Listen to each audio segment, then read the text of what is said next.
What if I told you that Jesus may have lived many lives long before the manger in Bethlehem? Edgar Cayce, the man they called the sleeping prophet, swore this was true. And the story he told will completely flip what you thought you knew about history. Edgar Cayce once said, "The soul of man is eternal. The Christ Spirit was and is a part of all time." Now, that sounds poetic, right? But if you dive into Cayce's trance readings, it gets way more intense. According to him, Jesus wasn't just born, lived, and died 2,000 years ago. Nope. Cayce claimed Jesus' soul had walked the earth many, many times before. From the dawn of humanity, through ancient civilizations, even in roles you'd never expect. Crazy? Maybe. But here's the thing, Cayce wasn't just some random guy making predictions. He gave over 14,000 documented readings while in a sleep-like trance about health, past lives, and yes, even the cosmic mission of Jesus Christ himself. And get this, many of his readings lined up with archaeological discoveries decades later. So in this video, we're going to peel back the layers of this mystery. We'll explore the ancient legends that sound eerily familiar, the historical clues that challenge traditional history, and the shocking spiritual journey Cayce described for Jesus stretching far beyond Bethlehem. By the end, you might find yourself asking the same question Cayce left us with. What if the story of Jesus is far bigger and far older than we ever imagined? Imagine this. It's the 1930s, a small town in Virginia.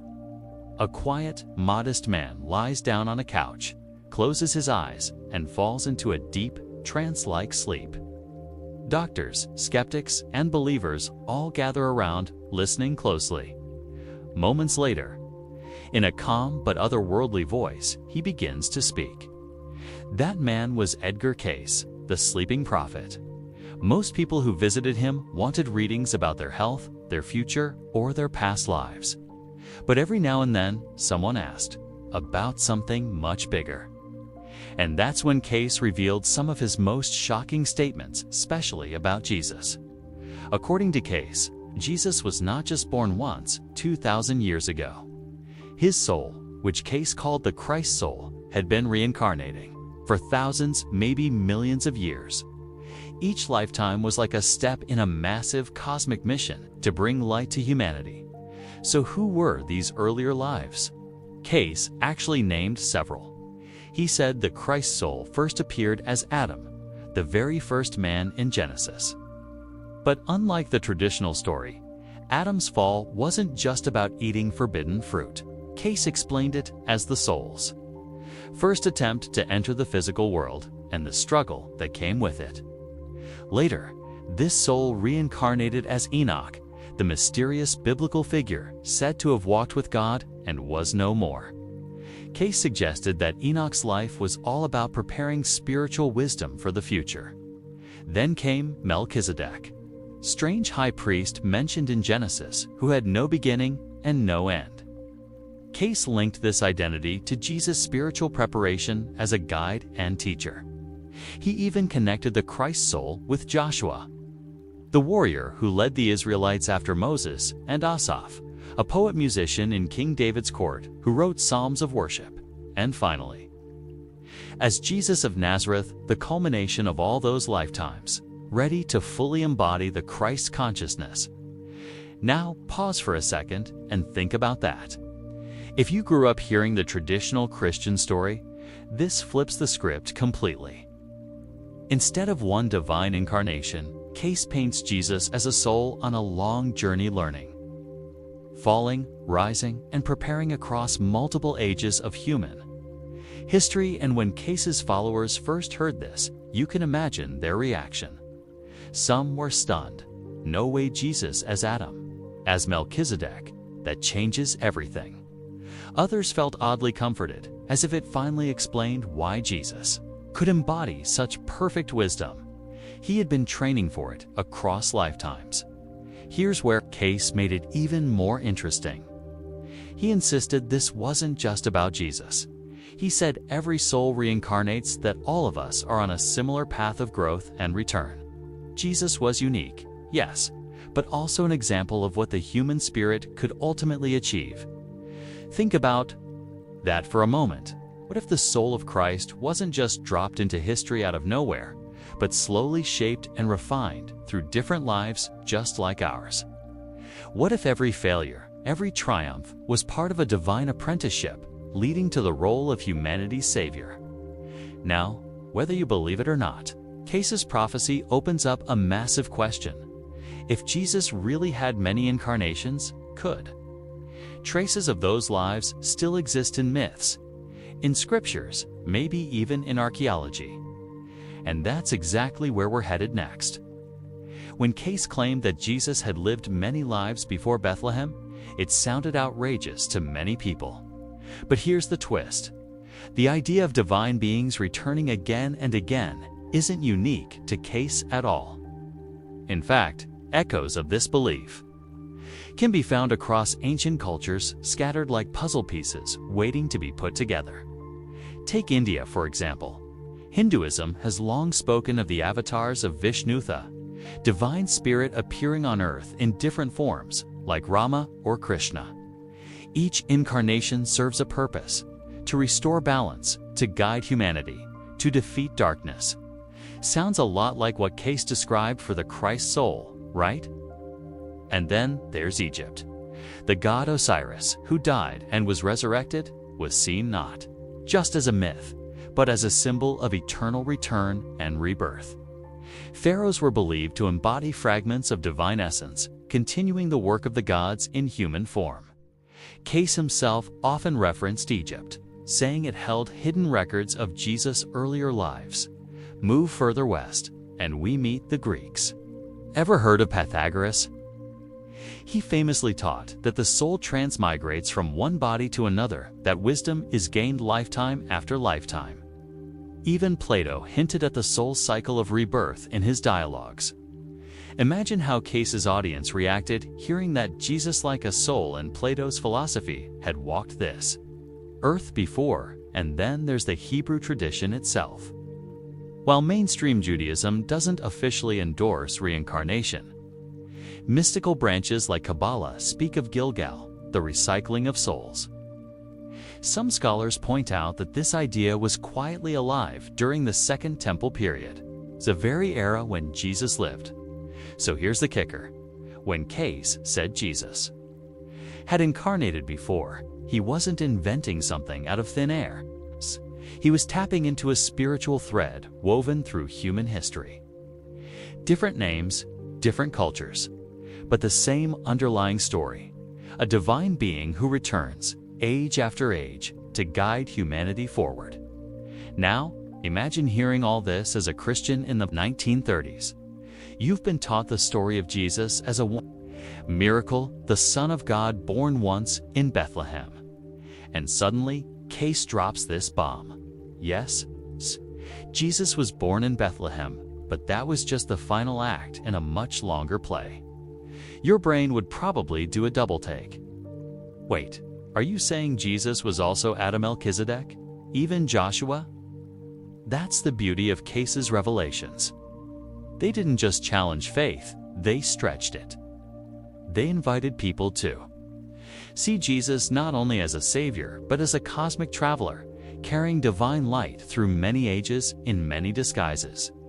And if that's true, then shouldn't there be evidence of these earlier incarnations?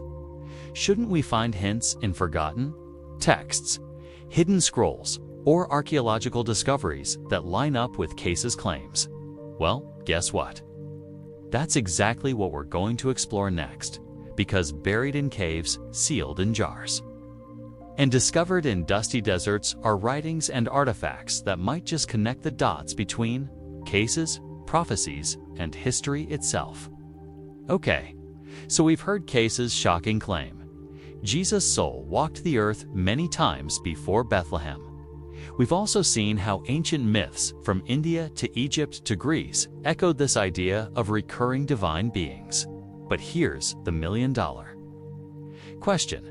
Is there any real evidence, texts, artifacts, history that even remotely lines up with this? The answer is yes. And the trail starts in the mid-20th century, in the caves of Qumran, near the Dead Sea. The Dead Sea Scrolls in 1947. Bedouin shepherds stumbled upon jars filled with ancient scrolls writings dating back over 2,000 years. Among them were texts that hinted at messianic expectations before Jesus was even born. These weren't the familiar Gospels, but writings of a Jewish sect preparing for a coming Savior figure. Some scrolls describe a teacher of righteousness who would embody divine wisdom, suffer trials, and guide humanity. Sound familiar?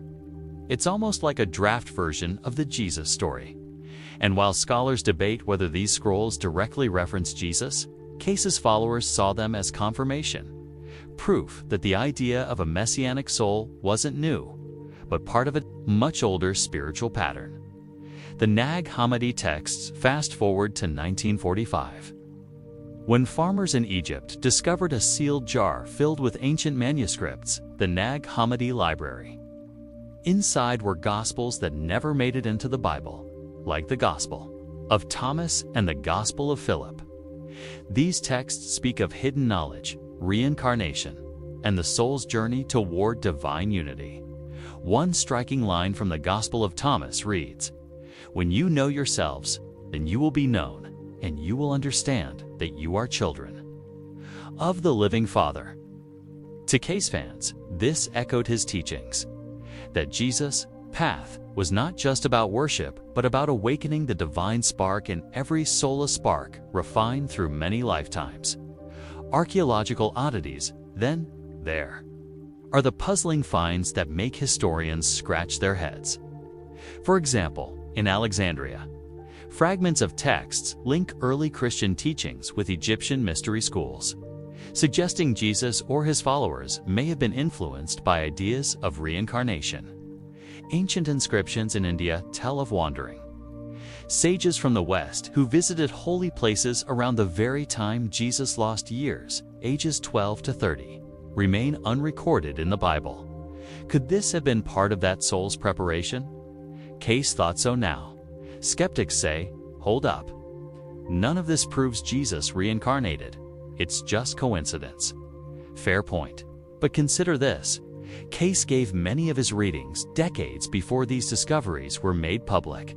He spoke of hidden records in Egypt and secret knowledge of Jesus' soul journey. And then, bam, these scrolls surface, almost as if history was catching up to his words. That's the kind of wow moment that keeps people glued to Cayce's story. It's like he planted seeds and archaeology later watered them. The reactions so? What's the audience supposed to feel here? Imagine you're watching this and realizing that hidden gospels, ancient sects, and mysterious manuscripts all point to deeper layers of Jesus' story. The reaction is probably, wait a second. Are we missing the real story of who Jesus was? And that's exactly what Cayce wanted people to ask, because for him, the reincarnations of Jesus weren't just historical trivia. They were cosmic lessons, showing how the Christ soul gradually became the perfect channel for divine love. But here's where it gets even more fascinating. If science today is beginning to study reincarnation, near-death experiences, and consciousness beyond the brain, could it actually back up what Cayce claimed nearly a century ago? That's what we'll explore next, where faith meets science and some of the strangest, most mind-bending research you've ever heard. So far, we've talked about Cayce's claims, the echoes of reincarnation in ancient folklore, and the hidden gospels that seem to hint at a much bigger story of Jesus. But here's where things get really interesting. Because while Cayce was making these out-there statements in the early 1900s, modern science has started poking around the same territory, and some of what it's finding sounds a whole lot like what Cayce said. Children who remember past lives. Let's start with one of the strangest fields of research. Children who recall previous lifetimes. Dr. Ian Stevenson, a psychiatrist at the University of Virginia, spent decades investigating thousands of these cases. Kids as young as 2 or 3 would spontaneously talk about another family, another town, even another death. In many cases, details checked out down to the name of the village or how they died. Now, Cayce often said that all of us carry fragments of past lives in our souls, and that they shape our struggles and strengths today. If that's true for ordinary people, imagine what it would mean for a soul like Jesus. Could those multiple lifetimes Cayce described be why he carried such deep wisdom? Even as a child teaching in the temple, audience reaction here is usually, "No way, kids actually remember past lives." Yep, and when science starts confirming even a piece of what Cayce taught, your curiosity dials up a notch.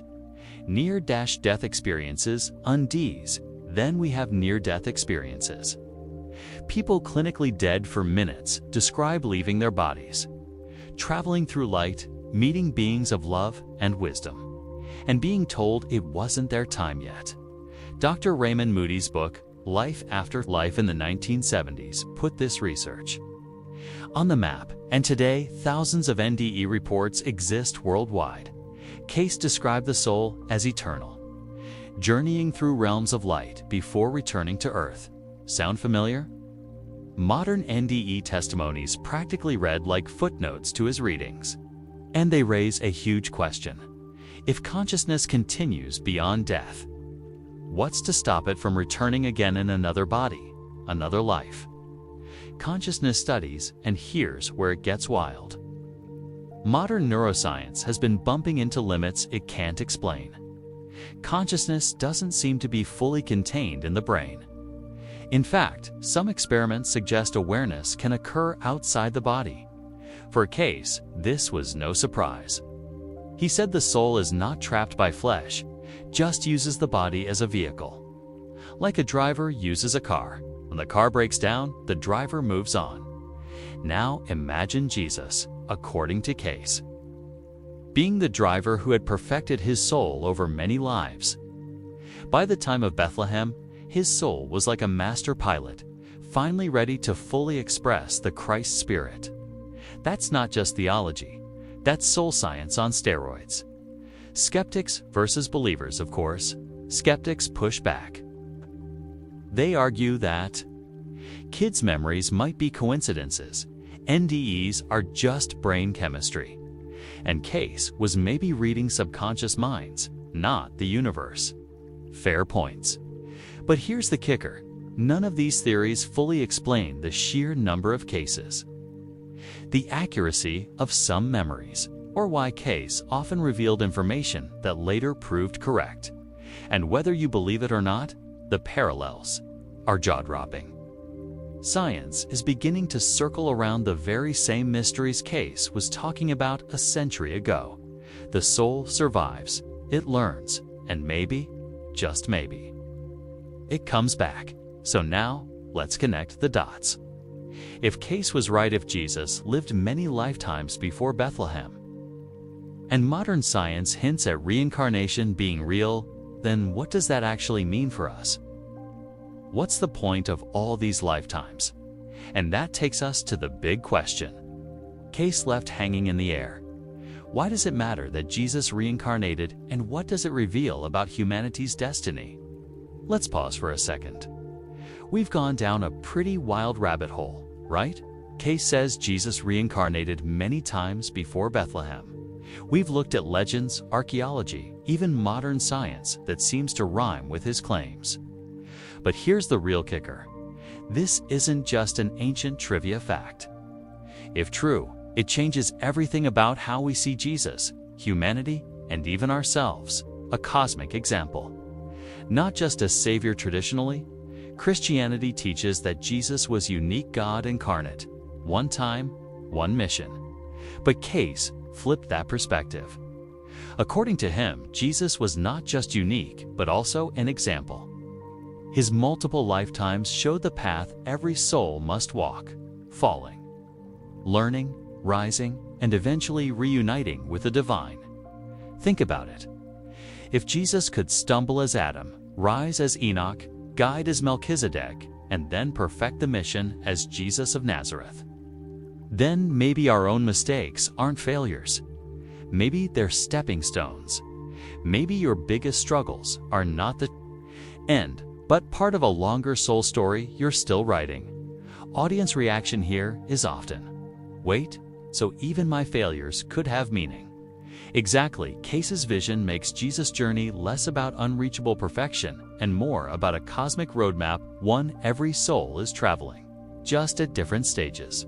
A wider view of time if Cayce is right. History isn't just a straight line from Genesis to Revelation. It's a vast cycle of souls evolving across lifetimes. Civilizations rising and falling, wisdom being carried forward piece by piece. In this view, Jesus wasn't a one-time intervention, but the climax of a soul's long preparation, ready to embody perfect love. And suddenly, stories that once seemed mythic Atlantis, ancient sages, hidden teachings fit into a bigger puzzle. They weren't random. They were part of the same cosmic classroom. What it means for humanity. Cayce believed that Jesus' reincarnations weren't just about him, they were about us. He said Jesus showed what it looks like when a soul fulfills its ultimate potential. In other words, Jesus was the first, but not the last. Humanity, too, is evolving toward Christ's consciousness, a state where divine love and human life fully unite. And here's the wow factor. If that's true, then every choice we make matters. Every lifetime matters. We're not just drifting through random accidents. We're participating in a giant, sacred story. A gentle challenge, of course. This idea challenges traditional faith. For many, reincarnation and Christianity just don't mix. But here's something interesting. Cayce never told people to abandon their faith. He actually encouraged prayer, Bible study, and service to others. His point wasn't to replace Christianity, but to expand it to show that Jesus' story might be even bigger than we imagined. So why does it matter? Because if Cayce was right, then the story of Jesus isn't just about a miracle 2,000 years ago. It's about a soul's epic journey through the ages, culminating in the Christ stand, pointing to the journey that all of us are still on today and now. We've reached the moment Cayce himself described as the climax of Jesus' soul journey. The revelation that blew people's minds then, and still does today, that the Christ soul had been preparing since the dawn of creation itself. Here's where Cayce's story about Jesus goes from fascinating to absolutely mind-bending. In one of his trance readings, Cayce described the soul of Jesus, what he called the Christ soul, as being present from the very beginning of creation. Not just a man born in Bethlehem, not just a prophet in Galilee, but a soul woven into the fabric of the universe itself. Think about that for a second. From the dawn of time, before the earth cooled, before humanity took its first breath, Cayce said the Christ soul was already there, watching, guiding, waiting. The cosmic preparation according to Cayce. This soul began its journey as Adam, the first man, the beginning of humanity's story. But Adam wasn't perfect. He fell. And that fall wasn't just about eating fruit. Cayce saw it as the soul's first attempt to merge spirit with flesh, and the struggle that followed. Lifetime after lifetime, Cayce said, this same soul kept returning. As Enoch, walking so closely with God that he was no more. As Melchizedek, a priest with no beginning or end, symbolizing timeless wisdom. As Joshua, leading people into a promised land. As Asaph, singing psalms of divine truth. Each incarnation, Cayce taught, was a rehearsal, a piece of the puzzle leading toward the moment when the Christ soul would fully embody divine love. And finally, in Jesus of Nazareth, the carpenter's son who became the teacher, the healer, the one who lived the blueprint of divine consciousness on earth. Why this hits so hard? This is the wow moment. Not because it reduces Jesus, but because it expands him. Instead of a single flash of divinity, it paints his story as a cosmic saga, a saw, soul preparing over countless ages, carrying the torch of wisdom through time, until the world was ready for the light of Christ to shine in full. Audience reaction here is often, wait. Are you saying Jesus' soul was basically on a mission since the dawn of creation? Yep, and for Cayce. That wasn't just inspiring, it was the very heart of the story. The bigger picture, and here's the really humbling part. Cayce didn't stop with Jesus. He said every soul is on a journey too. Ours may not be as grand or cosmic, but the pattern is the same. We fall, we learn, we grow, and we rise. Jesus, in Cayce's words, was the elder brother, the one who went first, showing the rest of humanity what was possible. So the climax of Cayce's revelation is this: Jesus wasn't just a single miracle in time. He was the culmination of a soul that had been shaping itself since the dawn of creation, so that when the moment came, he could embody perfect love, sacrifice, and resurrection. And if that's true, it means history, religion, and even our personal lives are all part of a much larger story than we've ever imagined. So, let's take a breath and look back. We started with Edgar Cayce's shocking claim that Jesus wasn't just born in Bethlehem, but that his soul had walked this earth many times before. We traced those lifetimes: Adam, Enoch, Melchizedek. Joshua Asafich won a stepping stone in a cosmic journey. We looked at legends and folklore that mirrored Cayce's words, uncovered hidden texts like the Dead Sea Scrolls and the Nag Hammadi Gospels, and even touched on modern science hinting that the soul really might continue beyond one lifetime. And finally, we landed on Cayce's boldest revelation, that the Christ soul had been there from the very beginning, present at creation, preparing across ages until the world was ready for Jesus of Nazareth. Now, whether you take this literally, symbolically, or as a fascinating what if, one thing is clear: it stretches the story of Jesus far beyond what most of us were taught. Instead of a single moment in time, it becomes a timeless journey. Instead of a miracle limited to one life, it becomes a cosmic mission unfolding across eternity. And here's the real question Cayce leaves us with: if Jesus' soul was on a journey through many lifetimes, what about us? We, too, carrying wisdom and struggles from lives long past. Are we on the same path, just a few steps behind? That's the mystery.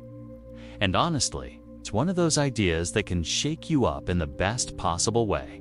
Call to wonder. So now, I'll throw the question to you. Do you think Cayce uncovered a hidden truth about Jesus' soul, or was it just a fascinating vision from a man in a trance?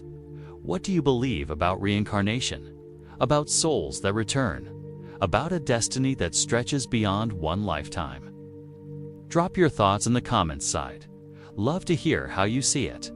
And if you enjoyed going down this rabbit hole of ancient secrets and spiritual mysteries, make sure you hit that subscribe button, because next time we're diving into another Cayce connection that'll blow your mind: the mysterious link between Jesus and the lost civilization of Atlantis. Until then, keep questioning, keep seeking, and remember, the story of the soul may be far bigger than any of us ever imagined.